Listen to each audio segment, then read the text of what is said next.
Alrighty guys, it's me, Elite Gamer, back for another YouTube video, and in today's YouTube video, this will be kind of like my introductory to Atlas.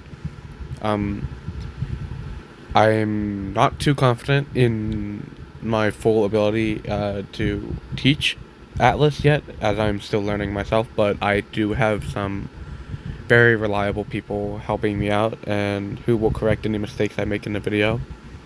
And I will make a reform video after, if needed. Anyways, the first thing you need to understand is the bottom left corner tab. When you tap on this, it'll bring you to the Primarch page. Now, when you start Atlas, you will only have one Primarch, and that Primarch will be a fighter. Now, you don't want to level this Primarch up past level 5, as it is kind of useless. If you want to have better Primarchs, you have to kind of, just skip on past the fighter. You don't want to max it out. It doesn't really benefit you much. Now, when you do finish up leveling up your Primarch, your fighter Primarch, you want to try to make it either a destroyer or a trapper, depending on what level you are. Now, if you are a lower level player, I would recommend going for a trapper, because the trapper is really good on defense, and you will make a significant impact even if you are a newbie. Now, if you are a higher up level and you can hit people really consistently that are higher levels as well, I would suggest a destroyer, because it has equal defense and attack power no matter what level it is, and it also is pretty brutal. Now what you need now, and what's next is you want to understand troops, which is in the troop tab.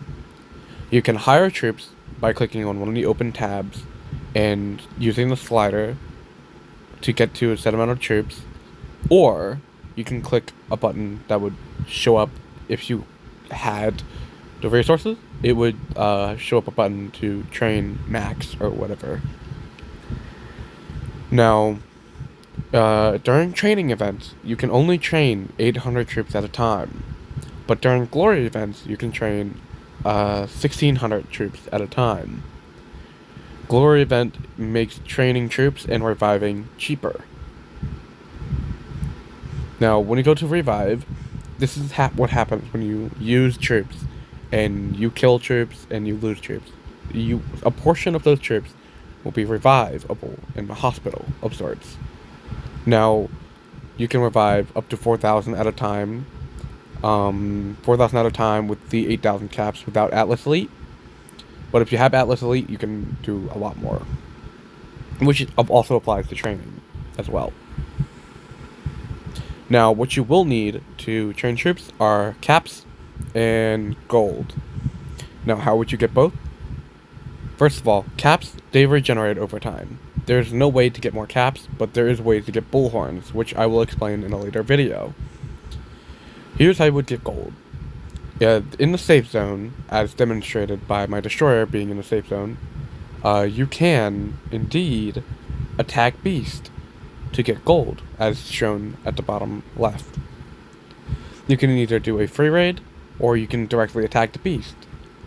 Free raid will give you the gold directly, and it restarts every 4 hours. Now, you can also do raids for some diamonds. Sorry about that. But you can also do raids for some diamonds, about 120 diamonds each every raid. Now, it's pretty cheap if you are consistent in Atlas events. You don't need to be perfect in them all. See right here. Now, how do you move Primarchs, and how do you use them more specifically?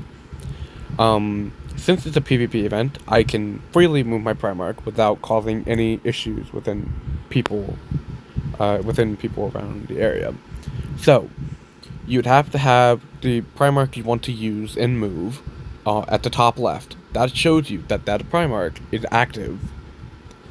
Now, what you can do is you can click on a castle, but this only works if you are near that castle, or you are like in one of the castles that'll take you straight to it.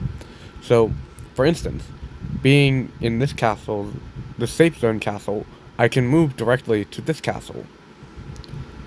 But I cannot move directly to this castle. this castle right here. Because I'm in the safe zone, which is not connected to this castle at all. You can tell they're connected by those lines, but that's not always going to be there to help you find your way through. So if you want to go to a castle, you would have to click move. Well, you have to click on the castle and click move. But since I cannot go directly to this castle, I have to move to another castle. But this is being a PvP event, I can move directly to the bubble castle, since it's a PvP event, but in a normal situation, it will direct you to another castle, which you'll have to passage through to get to this castle. Now, if I were to do this during a normal event, it would direct me to this castle. But if I'm not in this safe zone, say I was in this safe zone, this castle would direct me to the safe zone, and then this castle, and then I can jump to this castle. Now, what are other things you can do with Primarchs? You click on the castle, you have the option to attack, and you also have details. But you will also have the option to conquer, if it were not shielded. Now, if you're a lower level player, and you just joined a team with Atlas, do not click this button. That would be conquer, if it were no shields. Never click it. You have to follow your team's advice, your team leader's rules. However, when it comes to attacking, be careful you see that your glory is high and good. Now, how do you know if you'll get good glory from a castle? Bottom left, it shows you the team's rank, it shows you the team's APR rank, and APR rank takes a big part of your glory that you'll get. Say you want to attack a Primarch though, that's on a castle, you would have to move to the castle, and then click on the Primarch, which can be done here. Now say I were to actually be an attacker, I would click attack if I were on this castle. Now, you can see the level of the player, you can also see the team's APR below it. That's basically the general idea. You can also see the defense power, you can always see their defense power, but never see their attack power unless you click on the little eye. It'll show you their stats, their attack power, and their defense powers. It also shows you their buff if they have a buff this season. Now, it can be really tricky to learn this stuff at first. You will have to rely on your team and your leaders to give you active advice as you play in Atlas, because there will not always be a video that you can rely on. I try to make my channel as informative as possible, and if there's any mistakes, I will correct any mistakes that I make. Now, how do you put troops on a Primarch, and how would you return them to your barracks if you put too many? So, first of all, you would have to be equipped to that Primarch, obviously, and then you would click this little button here. You click that, and then you slowly load into your barracks. Now, this is your barracks and transferring troops. You can transfer troops to the destroyer, but you can't transfer the troops from the destroyer to the barracks. There is a method to putting your troops back into your barracks without losing them, which I will explain in just a minute. But as you can see, I can put troops onto my destroyer anytime I want. Oh, sorry about that. Anyways, so I can put troops onto my Primarch through the barracks. But if I were to accidentally have too many troops on my Primarch, what you would do is you would move this Primarch to a pretty empty castle, if you can find an empty safe zone castle. Although a lot of them will be occupied, but if you can find one that's pretty empty, you should be good to go. Now the reason I say a pretty empty one, kind of like this one, is that way you can have both your Primarchs on there and you can see them and tap between them. What you want to do is you want to transfer all your troops to a different Primarch. And how would you do that is have one Primarch equipped and pretend that I actually have a Primarch here. You would click on your Primarch and you would click this button here. which would be transferring troops. Now, yes, you will transfer the troops from the active Primarch to your I'll just demonstrate it over here at my castle. So, see, my trapper has 2,400 troops. You can click on the taunter directly and transfer troops. And as you can see, I can transfer the troops from my trapper to my taunter. Oh, scheiße. Now, that's how you would transfer troops between Primarchs, and when you do that, this is why you keep your fighter a low level. Say all the troops are on one Primarch, you would click on that Primarch, click train, and then select a different Primarch, which would be your fighter, and summon. Now, when you summon your fighter, all the troops that can be held on that fighter, which in my case, level 5, 14,000 troops. Now, that's how many troops will be that's how many troops will be on the fighter, but any other troops that exceed that 14,000 will go right back to your barracks without you losing them.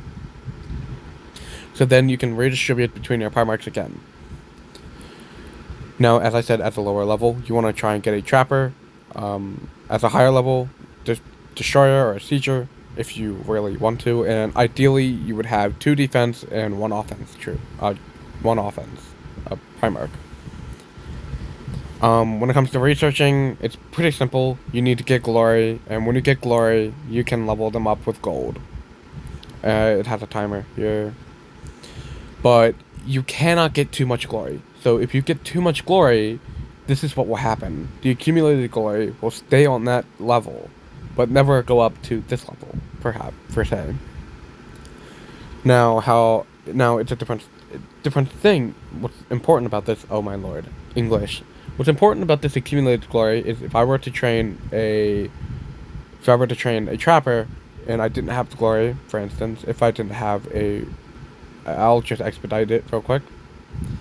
But if I didn't have anything researching at the time, I could transfer glory from either my destroyer, or I could buy glory.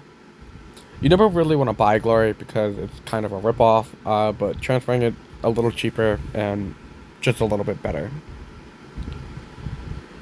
I think that'll be about the best I can do for an introduction to Atlas. I will do more in depth later on. I hope you enjoyed the video, and hasta la vista.